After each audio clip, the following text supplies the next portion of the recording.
வணக்கம் ஃப்ரெண்ட்ஸ். லட்சுமி அம்மா அவர்கள் எழுதிய அடுத்த வீடு, அத்தியாயம் 5. ஆனந்தன் என்று மைந்தனது பெயரை வாயினிக்க பங்கஜம் அழைத்து மகிழ்ந்தாலே தவிர அவள் விரும்பி வேண்டி நின்ற ஆனந்தம் அதற்கு பின் அவளது வாழ்விலே தலை காட்டவே இல்லை. வருஷங்கள் 4ற்கு மேலாகியும் அன்றைய தினம் வீசிய கொடும் புயல் விளைவித்த நஷ்டத்தினின்று சதாசிவம் நிமிரவே இல்லை. வாழைப்பயிரை நம்பி வாங்கியிருந்த கடன் சுமை ஒரு புறமும், வேகமாக பெருகி கொண்டு சென்ற குடும்பத்தின் பாரம் இன்னொரு புறமுமாக அவனை சமாளிக்க இயலாது அழுத்தின. ஆனந்தன் பிறந்த 3வது வருஷம் இந்திராணி பிறந்தாள். அண்ணனை போன்று தங்கை தான் பிறக்கும் பொழுது மழையையும் புயலையும் துணை கொண்டு வரவில்லை. பௌர்ணமி நிலவு பால் போல் காய்ந்து கொண்டிருந்த அழகிய கோடை இரவின் முற்பகுதியில் தாய்க்கும் மற்றவர்களுக்கும் அதிக தொல்லை கொடுக்காது விரைவிலே வந்து தோன்றினாள். எனினும் என் சதாசிவத்திற்கு அதனால் தன் மகளிடம் அலாதியான பாசம் பெருகி ஓடி வந்து விடவில்லை. சோற்றுக்கும் துணிக்கும் செலவு வைக்க இன்னொரு ஆத்மா தன் குடும்பத்திலே அதிகரித்து விட்டதை அறிந்த அவன் உள்ளூர வெகுண்டான். 2வது பிறந்தது ஆண் குழந்தையாக பிறந்திருந்தால் ஒரு சமயம் அவன் அவ்வளவு தூரம் மனம் கசந்து கொண்டிருக்க மாட்டானோ என்னவோ. எனினும் இந்திராணி தன் தந்தையின் தனிப்பட்ட அன்பை கவர்ந்து கொள்ள அப்படி ஒன்றும் விசேஷமான அதிர்ஷ்டத்தை தன்னுடன் கொண்டு வந்து விடவில்லை. அவள் பிறந்த பின்பு சதாசிவத்தின் பொருளாதாரம் இன்னும் மோசமான நிலையையே அடைந்தது. அன்று வரை உணவு கஷ்டமின்றி அவனது குடும்பத்தை போஷித்து வந்த சொந்த நிலம் கடனுக்கு மூழ்கிவிட்டது. குடும்ப செலவை சரி கெட்ட பங்கஜத்தின் மீது எஞ்சியிருந்த 2 நகைகளும் காசு கடையில் அடைக்கலமாகிவிட்டன. கல்யாணத்தின் போது மகளுக்கு கவுண்டர் சீராக கொடுத்திருந்த வெள்ளி பாத்திரங்களும் கண்ணாடி பீராவும் அடுத்த வீட்டு அன்னம்மாளிடம் அடமானமாக போய் சேர்ந்து விட்டிருந்தன. 4 வருஷ தாம்பத்திய வாழ்விலே சதாசிவத்திடம் எஞ்சியவை மனைவியும் குழந்தைகளும். தவிர்க்க முடியாத தரித்திரமும் தான்.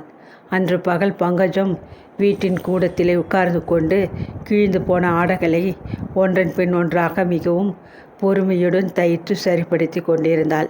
அவளது மடியின் மீது தலையை வைத்து கொண்டு கவிழ்ந்தபடி படுத்து கிடந்த ஆனந்தன் சிறு நேரத்திற்கு ஒரு தடவை விசுப்பி கொண்டிருந்தான். சமையல் அறையிலிருந்து வெளிப்பட்ட பெரிய நாயகி தன் நெற்றியில் படிந்திருந்த வியர்வையை துடைத்து கொண்டாள். ஆனந்தன் அருகே வந்து குனிந்து பார்த்துவிட்டு, குழந்தைக்கு என்ன தெரியும்? வழியில் பால் செம்பை வச்சது என் பிசுகு, தவறி கொட்டிவிட்டான். அதுக்காக பிள்ளையை போட்டு இப்படியா ஒருத்தன் நடிப்பான் என்று ஆச்சரியத்துடன் வினவினாள். சிவந்த வரிகள் போல் விரல்களின் அடையாளம் படிந்திருந்த தனது மைந்தனின் முதுகை மீண்டும் ஒரு முறை உற்று கவனித்த பங்கஜம் கண்ணில் பெருகிய நீரை சமாளித்து கொண்டாள். குமரிய துக்கத்தை அடக்க கீழுதட்டை பற்களால் அழுத்தி கடித்து கொண்டு மௌனமாக தைப்பதிலே ஈடுபட்டாள். மாடத்தில் இருந்த விளக்கெண்ணெய் சீசாவை கையில் எடுத்துக்கொண்டு பெரிய நாயகி அருகில் வந்து உட்கார்ந்து கொண்டாள். விரல்களிலே எண்ணெயை தொட்டு லேசாக ஆனந்தனின் முதுகிலே பரிவுடன் பூசினாள். என்னை பெத்த என் ராஜா, அழாதடா என் தங்கம் என்ற அந்த சிறுவனுக்கு சமாதானமாக 2 வார்த்தைகள் கூறிவிட்டு வீட்டு வேலைகள் செய்து களைத்து போன தன் முதுகை வளைத்து ஒரு முறை கொட்டாவி விட்டாள். பிறகு பங்கஜத்தின் பக்கம் திரும்பி, என் மேலே ஏற்பட்ட கோபத்தை எங்கே காட்டுகிறதுன்னு புரியாமல் இந்த குழந்தையை போட்டு அடித்து கொன்னான் உன் புருஷன். நீயே சொல்லு பங்கஜம், இந்த வீட்டிலே நான் வீணா? உங்களுக்கெல்லாம் பாரமாக குந்தி கொண்டு தின்கிறேனா? எவ்வளோ வேலை செய்கிறேன். மாட்டுக்கு தீனி வச்சு பால் கறந்து கொள்ளை வாசல் பெருக்கி சமைத்து போட்டு நெல் புழுங்கி மாவு இடிச்சு என்று மூச்சு விடாது அடுக்கி கொண்டு போனாள். இல்லைன்னு நான் சொன்னேன் அத்தை என்று பங்கஜம் துயரத்துடன் பெருமூச்சு விட்டாள். ஒரு வேலைக்காரி இருந்தால் அவளுக்கு சம்பளம் கொடுத்தால் தானே இவ்வளவு செய்வா? வேலைக்காரிக்கு வேலைக்காரியா, உறவுக்கு உறவாக இருந்து நான் நடத்தி விட்டு போகிறேன். உன் புருஷனுக்கு கொஞ்சமும் நன்றியே இல்லை. கஷ்டப்பட்டு உழைத்தும் பேச்சு கேட்டுக்கொண்டு இங்கே கிடக்க எனக்கு அப்படி விதியத்தா போச்சு என்று படபடப்பாக கேட்டாள். பெரிய நாயகிக்கும் சிவத்துக்கும் இடையே ஏற்படும் பூசல்களை கேட்டு பழக்கமடைந்திருந்த பங்கஜம் அவளது வார்த்தைகளை பொருட்படுத்தவே இல்லை.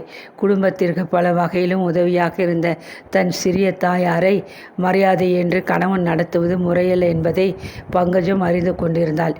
எனினும் கடுமையாக அவனுக்கு எதிராக பேச அவள் மனம் இடம் கொடுக்கவில்லை. சதாசிவம் இவ்வாறு அன்பற்ற கணவனாகவும் இரக்கமற்ற தந்தையாகவும் மாறியதற்கு காரணம் வாழ்க்கையிலே அவனுக்கு ஏற்பட்ட பொருளாதார தோல்விதான் என்று அவள் பூர்ணமாக நம்பினாள். ஆகவே அவள் விட்டு கொடுக்காமல், அத்தை, அவரை குற்றம் சொல்லி என்ன பயன்?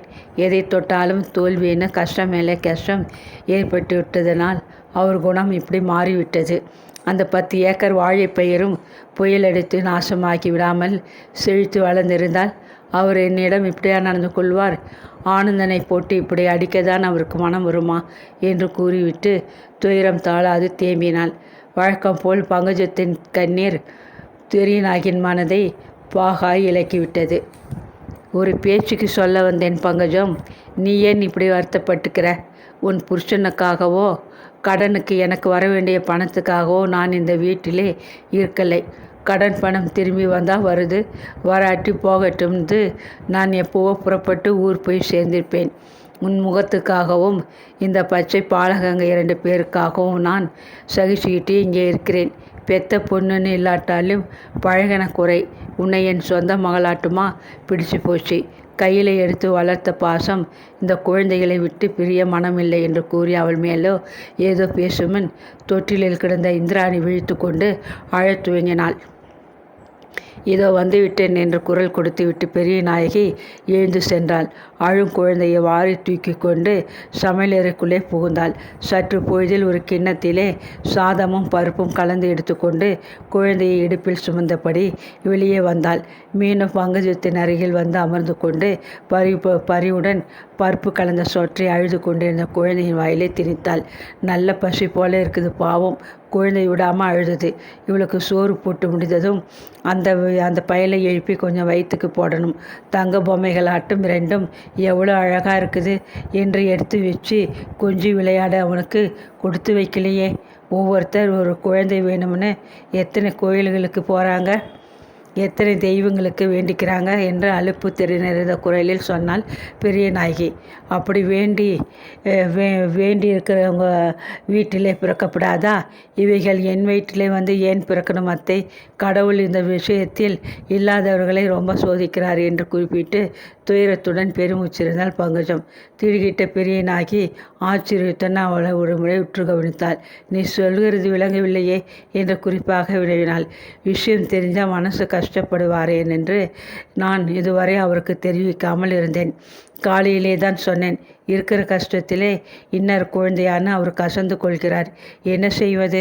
கடவுள் இப்படி சோதிக்க வேண்டாம் என்ற துயரத்துடன் கூறி முடித்தாள் பங்கஜம்.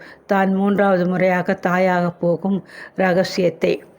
பெரிய நாயகி முகவாயை தோளும் எது கோபத்துடன் இடித்து கொண்டாள். மனைவியும் குழந்தைகளையும் பாரமாக கருதும் மனிதன் அவள் மனிதனாகவே எண்ணவில்லை. போதும் பங்கஜம், அவனை பற்றி என்னிடம் பேசாதே. கல்யாணம் செய்து கொள்ளும் முன்னாடி குடும்பம்னா என்னன்னு யோசித்து பார்த்துருக்கணும். குடும்ப வாழ்வில் ஈடுபட்டுவிட்டு பின்னாடி தன் கடமைகளை கண்டு பயந்து ஓடினால் தீர்ந்து விடுமா என்று ஆத்திரத்துடன் கேட்டுவிட்டு இந்திராணியை தூக்கி கொண்டு உள்ளே சென்று விட்டாள். அவளது வார்த்தைகள் ததுமி நின்ற உண்மை பங்கஜத்திற்கு மிக்க கசப்பாக தான் இருந்தது. அவள் மேலே தரிகித்து தன் கணவனுக்காக பரிந்து எதுவும் பேச முற்படவில்லை. பங்கஜத்திற்கு முன்போல் குடலில் வலிமை இருக்கவே இல்லை. போஷாக்கான உணவும் ஓய்வும் மன அமைதியும் இல்லாததினால் அவளது ஆரோக்கியம் ஏற்கனவே சீர்குலைந்து விட்டிருந்தது. அத்துடன் 3வது முறையாக விரைவிலே தாய்மையும் வந்து சேர்ந்துவிடவே அவள் நாளடைவிலே நலிந்து போனாள். நிலம், கடன், வட்டி என்ற பலவித தொல்லைகளிலே மூழ்கி கிடந்த சதாசிவத்திற்கு மனைவியை கவனிக்க பொழுதும் இருக்கவில்லை, அக்கறையும் இருக்கவில்லை. பங்கஜத்தையும் அவள் குழந்தைகளையும் வேண்டாத பெரும்பாரமாக எண்ணி உள்ளூர வெறுத்தான். அன்றாட ஜீவியத்திற்கு சிரமப்பட்டு கொண்டிருக்கும் அது சமயம் 3வது குழந்தை ஒன்றிற்கு அவள் தாயாக போகும் சங்கதியை அறிந்ததிலிருந்து அவனது வெறுப்பு பன்மடங்காக பெருகி போயிருந்தது. ஆகவே அவன் தன் கண் முன்னே பங்கஜம் இழைத்து துரும்பாக்கி தேய்ந்து கொண்டு வருவதை உணரவே இல்லை. பங்குஜத்தின் வெளுத்த முகத்தையும் வீங்கிய பாதங்களையும் காணும் பொழுதெல்லாம் பெரிய நாயகி உள்ளூர கவலைப்படலானாள். முந்தைய தடவைகள் போல் இல்லை. இம்முறை பெருத்த அபாயம் ஏதோ வரவிருக்கிறது என்று அவளது உள்ளுணர்வு சதா அறிவுறுத்தி கொண்டிருக்கவே பிரசவ நாட்கள் நெருங்கி வருவதை உணர்ந்து மிகவும் சஞ்சலத்தில் ஆழ்ந்துவிட்டாள். பிறக்கும் பொழுது மூன்றாவது குழந்தை எந்த விதமான துரதிருஷ்டத்தை தன்னுடன் கொண்டு வருமோ என அஞ்சியவளாக அன்று காலையிலேயே சதாசிவம் வீட்டை விட்டு வெளியே சென்று விட்டான். பெரிய நாயகி வழக்கம் போல தனக்கு தெரிந்த சிகிச்சைகளை எல்லாம் கையாண்டு விட்டு சோர்ந்து போனாள். காலை மாலையாகி அந்தி பொழுது மறைந்து இரவு வந்தும் பங்குஜத்தின் வேதனை தீர்ந்த பாடில்லை. உதடுகள் நீளமாக்கி சிரமத்துடன் அவள் மூச்சு விடுவதைக் கண்டதும் பெரிய நாயகிக்கு திகில் அதிகரித்து விட்டது. சமயத்திற்கு வீட்டிலே சதாசிவம் இல்லாமற் போகவே அவளது உள்ளமும் உடலும் பதறிப்போயின. அன்று நாள் வரை அடுத்து விட்டு அண்ணம்மாளிடம் அவள் கொண்டிருந்த பகைமை உணர்ச்சி ஆபத்து சமயத்தில் அவளுக்கு மறைந்து போயிற்று. வாயிற்கதவை திறந்து கொண்டு தடதடவென்று அடுத்த வீட்டிற்கு மூச்சு வாங்க ஓடினாள் அவள். பாட்டி, உங்களுக்கு புண்ணியம் உண்டு. சித்த வந்து பங்கஜத்தை நாடியே பார்த்து சொல்லுங்க. ஐயோ, எனக்கு ஒன்றும் தோணலையே என்று கண்ணீர் வழி அன்னம்மாளை கெஞ்சினாள். அப்படிவா வழிக்கு என்பது போல் அன்னம்மா கருவத்துடன் அவளை உற்று பார்த்துவிட்டு தனக்குள்ளே லேசாக சிரித்து கொண்டு எழுந்து வந்தாள். பங்கஜத்தின் கை நாடியை தொட்டு பார்த்த பின்பு அன்னம்மாள் உதட்டை வளைத்தாள். மருத்துவத்துறையிலே பெரிய நாயகியை விட தான் மிகவும் அனுபவசாலி என்ற ஹோதாவில் உருவங்களை உயர்த்தி கொண்டு இரகசியமான குரலில், அடி பெரிய நாயகி, இது நம்மால் ஆகிற காரியமில்லை. பக்கத்து டவுனுக்கு ஓடி டாக்டர் ஐயாவை இட்டு கொண்டு வந்தால்தான் உண்டு என்று நிர்தாட்சியமாக கூறிவிட்டாள். அபாயத்தை உணர்ந்த பெரிய நாயகின் நெஞ்சு பதறியது. கண்களிலே நீர் பெருகியது. பாட்டி, நடந்ததை மறந்துவிட்டு பங்கஜத்துக்காக சித்தை எங்கே? இவளையும் குழந்தைகளையும் பார்த்துக்கிட்டு பக்கத்திலே இருங்கோ. நான் ஓடி போய் டாக்டரை மோட்டார் வண்டி வச்சு விரைவிலே அழைச்சிக்கிட்டு வரேன் என்று வாய் குழற வேண்டிக் கொண்டாள். கௌரவம் பிடித்த பெரிய நாயகி தன் காலிலே விழுந்து கெஞ்ச சந்தர்ப்பம் கிடைத்து விட்டதை குறித்த அன்னம்மாளுக்கு மெத்த மகிழ்ச்சி.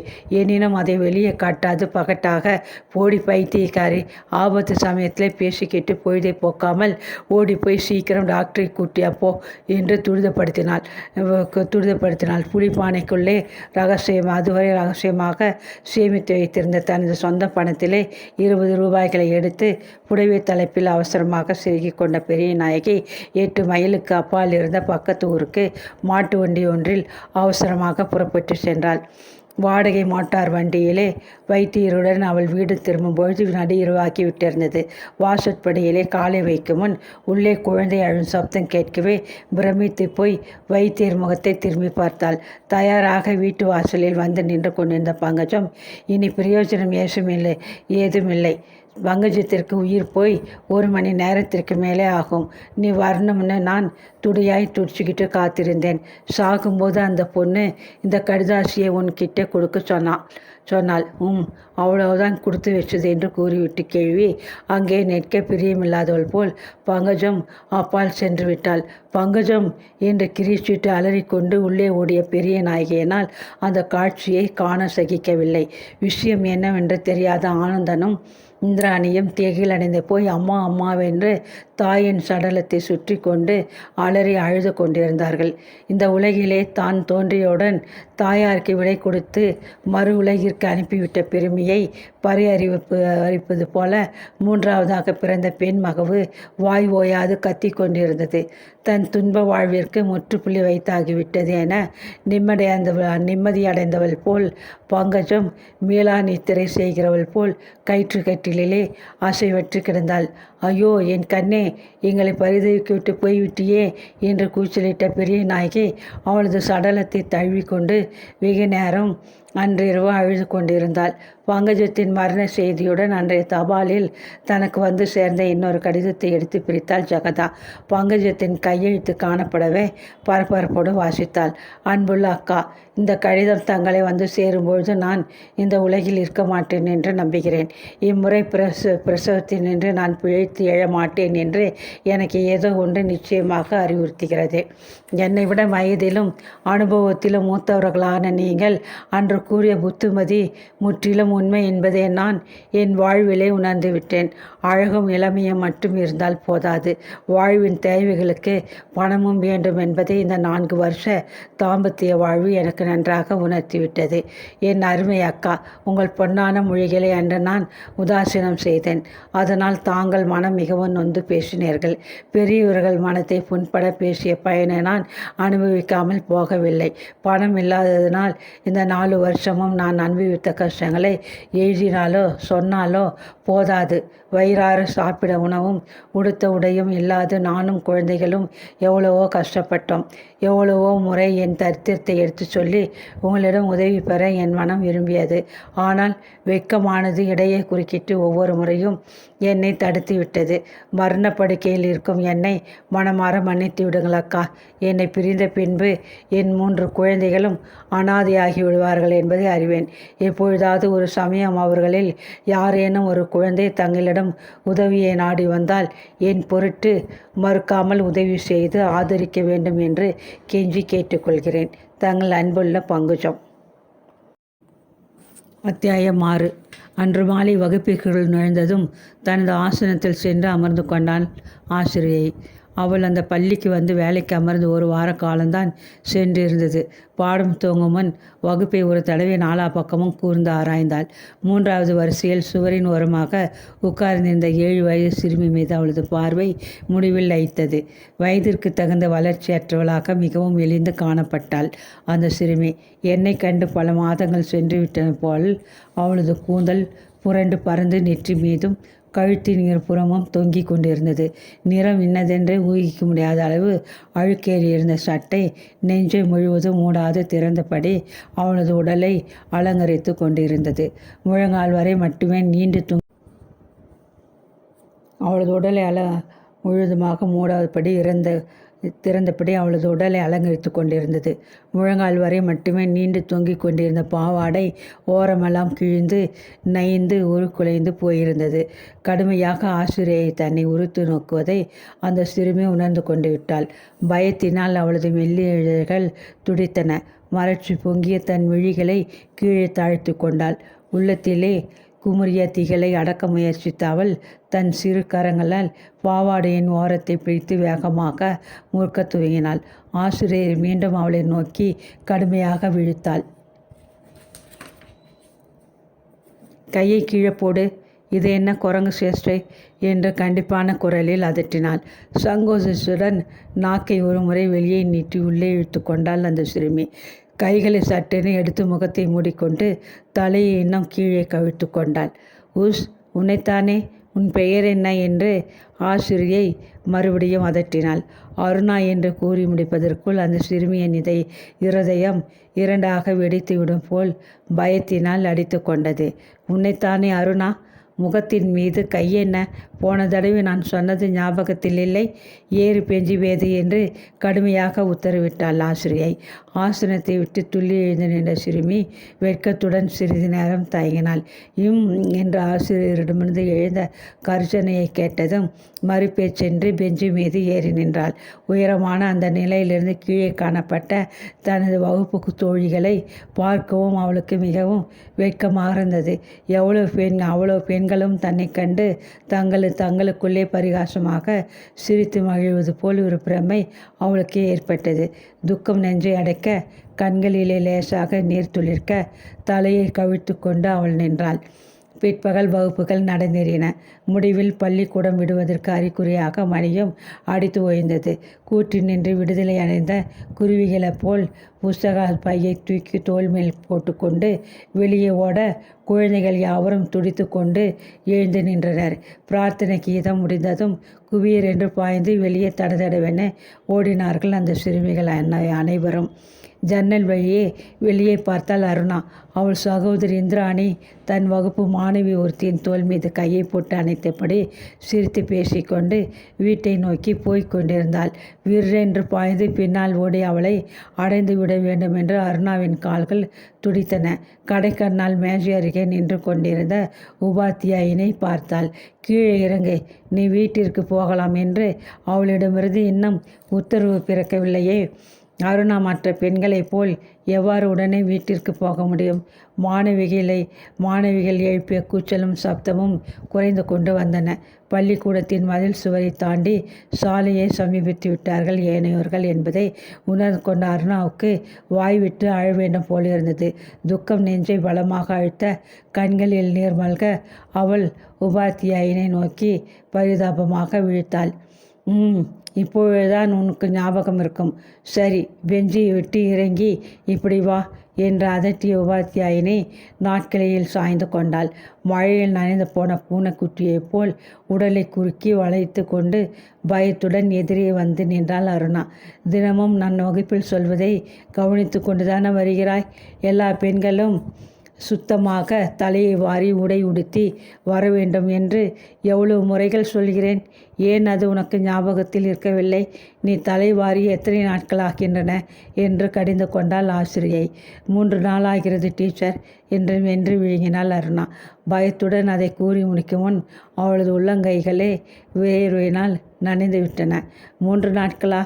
ஏன் உன் தாயாருக்கு தலையை வாரிவிடக்கூட பொழுது இல்லையா என்று ஏளனமாக கேட்டாள் ஆசிரியை. அருணா பதில் பேசாது மௌனமாகி விட்டாள். உன்னைத்தான் கேட்கிறேன், பேசா மடந்தே. உன் அம்மாவுக்கு உன்னை கவனிக்க முடியாத அவ்வளவு வேலை இருக்கிறதா என்ன என்று அதட்டினாள் ஆசிரியை உரத்த குரலில். டீச்சர், எனக்கு அம்மா இல்லை என்று பதிலளித்த அருணாவின் விழிகளிலிருந்து முத்துக்கள் போல் கண்ணீர் தீவளைகள் திரண்டு கண்களில் உருண்டோடின. அதை கேட்டதும் உபாத்தியாயினி திடுக்கிட்டு போனாள். அதுவரை அவளிடம் குடிக்கொண்டிருந்த கண்டிப்பான பாவனை கனப்பொழுதிலே மறந்தோடி விட்டது. அருணா, முதலிலே இதை ஏன் நீ சொல்லவில்லை? உன் அம்மா இறந்து போய் எவ்வளோ காலமாகிறது என்று வினவினாள். கீழ்ந்த பாவாடையினால் தனது கண்களை துடைத்து கொண்டாள் அந்த சிறுமி. அம்மா என்ற சொல்லானது அவளது உள்ளத்திலே புதைந்து கிடந்த ஏக்கத்தை குமரி எழ செய்துவிடவே, எங்கள் அம்மா நான் பிறந்ததுமே செத்து போயிட்டாங்களாம் என்று கூறிவிட்டு தன் துக்கத்தை கட்டுப்படுத்த முடியாமல் திணறினாள். அருணாவின் முதுகை மெல்ல தடவி கொடுத்த ஆசிரியை, வருத்தப்படாத அருணா, உனக்கு அம்மா இல்லை என்பது எனக்கு இப்பொழுதுதான் தெரியும். வீட்டிலே உன்னை கவனிக்க வேறு யாரும் இல்லையா என்றால், எங்கள் பாட்டி இருக்காங்க, ஆனால் அவங்களுக்கு வேலை அதிகம். மாடுகளை கவனிக்கவும் சோறு சமைக்கவுமே நேரம் இல்லை. அதனாலே அவங்க எங்களுக்கு 3 நாளைக்கு ஒரு தரம்தான் தலையை சீவி விடுவாங்க என்று திக்கினாள் அந்த சிறுமி பதிலுக்கு. உபாத்தியாயினி சிறிது நேரம் ஏதும் பேசவில்லை. அருணாவின் தோற்றத்தை ஏற இறங்க பார்த்து கொண்டு வாளாயிருந்தாள். பிறகு ஏதோ நினைத்து கொண்டவள் போல், நானும் ஒரு வாரமாக பார்த்து கொண்டு தான் வருகிறேன்.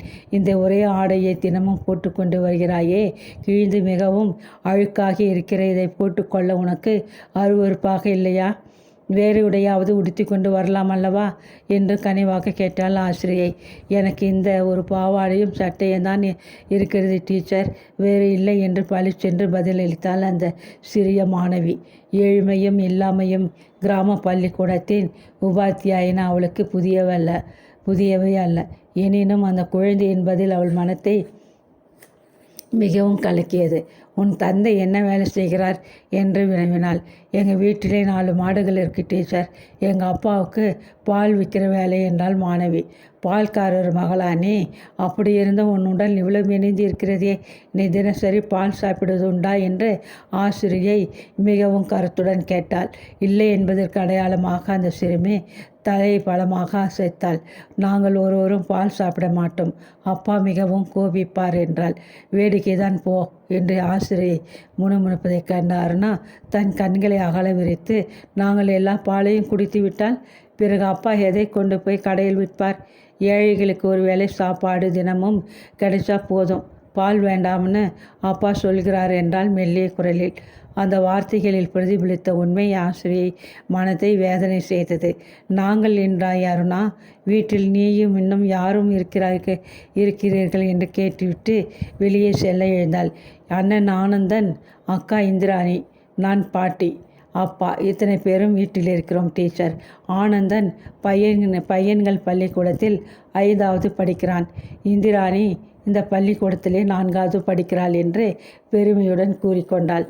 இவ்வளோ நேரம் சகஜமாக பேசியதில் அவளுக்கு ஆரம்பத்தில் ஏற்பட்டிருந்த பயம் தெளிந்து விட்டிருந்தது. சற்று முன் திகிலை கொடுத்த அந்த உபாத்தியனே அவளுக்கு இப்போது மிகவும் பிடித்து விட்டிருந்தது. அவளுடன் நீண்ட நேரம் தன்னை பற்றியும் தன் அம்மாவை பற்றியும் பேச அவளது இளம் உள்ளம் வெகுவாக ஆசை கொண்டது. பள்ளிக்கூடத்து வேலைக்காரன் அறையின் ஜன்னல் கதவுகளை தாளிடத் தொடங்கினான். நேரமாகிவிட்டதை உணர்ந்த ஆசிரியை மேஜையில் நின்று சில நோட்டு புத்தகங்களை எடுத்துக்கொண்டு அறையில் நின்று வெளியே வந்தாள். அவளை பார்த்து பின் தொடர்ந்து வேலைக்காரனும் அருணாவும் வெளியே வந்தார்கள். அறையின் கதவை பெரிய பூட்டினால் பூட்டி சாவியை இடையில் செருகி கொண்டாள் ஆசிரியை. வேலைக்காரன் பணியுடன் நீட்டிய குடையை வாங்கி விரித்து தூக்கி கொண்டு வீட்டிற்கு செல்ல படிகளில் இறங்கினாள். டீச்சர் என்று மெல்லிய குரல் கேட்டு அவள் திடுக்கிட்டு திரும்பினாள். அந்த நோட்டு புத்தகங்களை நான் தூக்கிட்டு வரேன் டீச்சர் என்று கேட்டாள் சங்கோஜத்துடன் அருணா. ஆசிரியர் முகத்திலே லேசானதொரு புன்முறல் பூத்தது.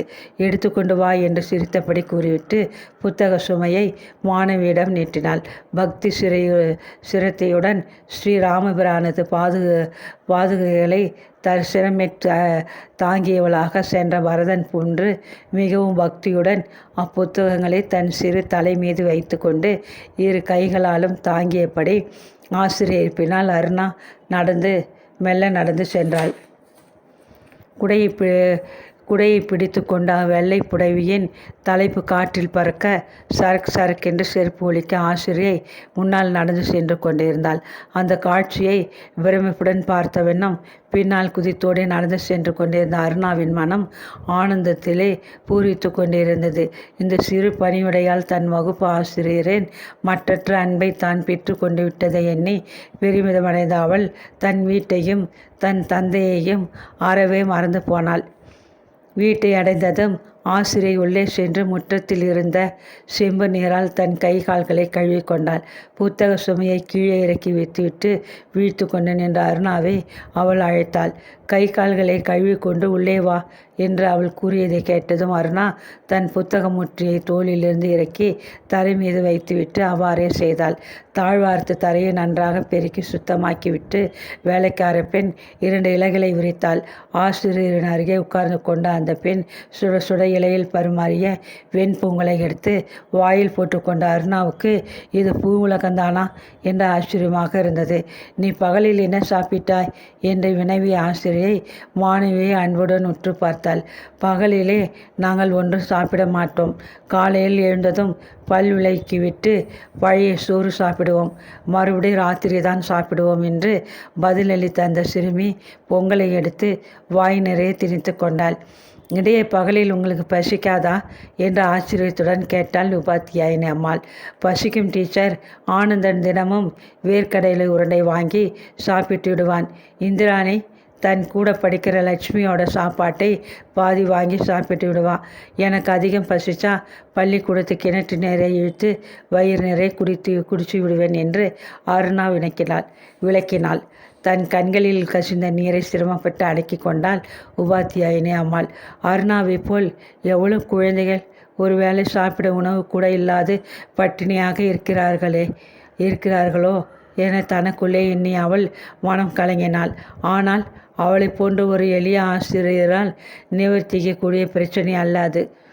ஆகவே அவள் தன் மனவீழ்ச்சிகளை கட்டுப்படுத்தி கொண்டு அருணா இந்த காப்பியையும் சாப்பிட்டு விட்டு பிறகு எழுந்திரி என்றாள்.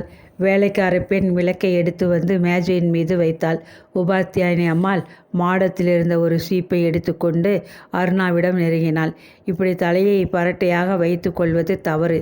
நிதமும் நீயாவது வாரிக்கொள்ள வேண்டும். தெரிந்ததா?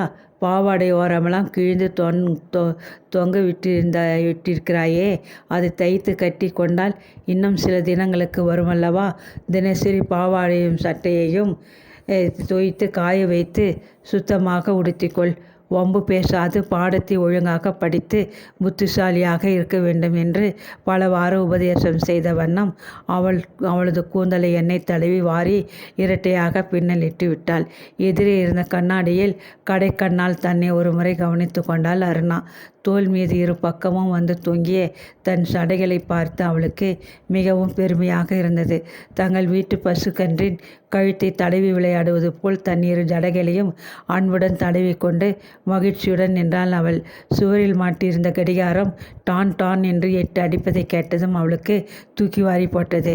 பரபரப்பாக புத்தகம் முட்டியை தூளில் தூக்கி போட்டுக்கொண்டு, டீச்சர், எங்கள் அப்பா தேடுவாங்க என்று கூறிவிட்டு பதிலை கூட எதிர்பாராது ஒரே துள்ளலில் வாயிற்பக்கம் ஓடினாள்.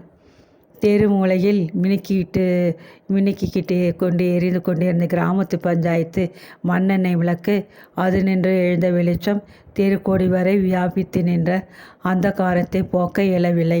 பாதை நடுவே இருட்டிலே படுத்து கிடந்த நாய் ஒன்றின் காலை அவசரத்தில் மிதித்துவிட்டாள் அருணா. வேதனையும் சினமும் தாழாது லொல் லொல் என்று உரிமைய நாயின் குரைப்பு தெருவின் நிசப்தத்தை கலைத்து கொண்டு பயங்கரமாக எழுந்தது. இருட்டும் முன்பே உணவருந்தி படுக்கைக்கு சென்று விட்டதனால் பெரும்பாலானவர்கள் வீட்டு கதவுகள் தாளிடப்பட்டிருந்தன. இருளும் தனிமையும் நாயின் குரைப்பும் அருணாவிற்கு பயத்தை உண்டாக்கின. வீட்டை நோக்கி மூச்சு தெறிக்க அவள் ஓடினாள். திறந்து கிடந்த கதவு வழியே ரேடியை அடைந்தாள். தரை மீது கிடந்த பாதரட்சிகளை கண்டதுமே அவளுக்கு திடீரென திக்கென்று இருந்தது. ஓடி வந்த களைப்பை சமாளித்து கொள்ள சில வினாடிகள் அவள் ரேழியிலே நின்று கொண்டிருந்தாள். கூடத்தில் இருந்த ஆனந்தன் படிக்கும் குரல் கேட்டது. அறம் செய்ய விரும்பு, ஆறுவது சினம் என்று ராகம் போட்டுக்கொண்டு உரத்த குரலில் அவன் வாசித்து கொண்டிருந்தான். அவனுக்கு எதிர்ப்புறமாக இந்திராணி தலையை கவிழ்த்து கொண்டு ஒரு புத்தகத்தை படிக்கும் பாவனையில் உட்கார்ந்திருந்தாள். அவள் உண்மையிலேயே புத்தகத்தை படிக்கவில்லை. முற்றத்து கயிற்று கட்டிலின் மீது உட்கார்ந்திருக்கும் அப்பாவிற்காக அவ்வாறு பாவனை செய்கிறாள் என்ற ரகசியம் அருணாவுக்கு நன்கு தெரியும்.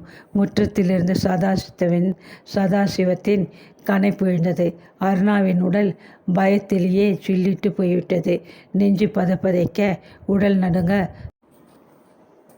சப்தமிடாது மெல்ல அவள் கூடத்திற்கு வந்தாள். முற்றத்திலே படிந்த சிறு நிழலை கண்ணுற்ற சதாசிவம் புலி போல் பாய்ந்து எழுந்திருந்தான். தாழ்வாரத்தில் கிடந்த புளிய விறகு குச்சிகளில் மெல்லியதான ஒன்றை கையில் எடுத்துக்கொண்டு தந்தை தன் பக்கம் திரும்புவதை அருணா கண்டாள். அவளது இதயம் நின்றுவிடும் போல வேகமாக அடித்து கொண்டது. இருட்டு ஜாமம் ஆகுது. இப்போதான் வீட்டு நினைவு வந்துச்சா? பள்ளிக்கூடம் விட்டதும் நேரே வீடு வராமல் ஒரு பெண் குழந்தை இந்த வயதிலே ஊரை சுற்ற ஆரம்பித்தா நான் என்ன கதையாகிறது என்று கர்ஜித்த அவன் பற்களை நரநரவென்று கடித்தான். ஆனந்தன் அதை கேளாதவன் போல் இன்னும் உரத்த குரலில் தன் பாடத்தை வாசித்தான். இந்திராணி புத்தகத்தினால் தன் முகத்தை நன்றாக மூடிக்கொண்டு விட்டாள். அருணாவின் மெல்லிய முதுகின் மீது சுளீர் சுளீர் என வேகமாகவும் ஆக்ரோஷமாகவும் அடிகள் ஒன்றன் பின் ஒன்றாக விழுந்தன. இல்லையப்பா, நான் வந்து என்று பேசி முடிக்க முடியாது கிரீச்சிட்டு அலறினாள் அருணா. இல்லையாவது ஒன்றாவது, இன்னைக்கு உனக்கு சோறு கிடையாது. ஒரு ராத்திரி பட்டினி போட்டால்தான் புத்தி வரும் என்று கர்ஜித்த சதாசிவம் காலை நீட்டி எட்டி உதைத்தான். சிறு பந்தை போல் உருண்டு முற்றத்தில் விழுந்த அருணா விம்மி கொண்டு எழுந்து நின்றாள். ஆறுவது சினம் என்று இறைந்து வாசித்த ஆனந்தனின் குரல் கம்மியது. கண்களில் பொங்கி எழுத்தை மறைத்த நீரை ரகசியமாக துடைத்து கொண்டு அவன் அறம் செய்ய விரும்பு என்று மீண்டும் இறைந்து படிக்க துவங்கினான்.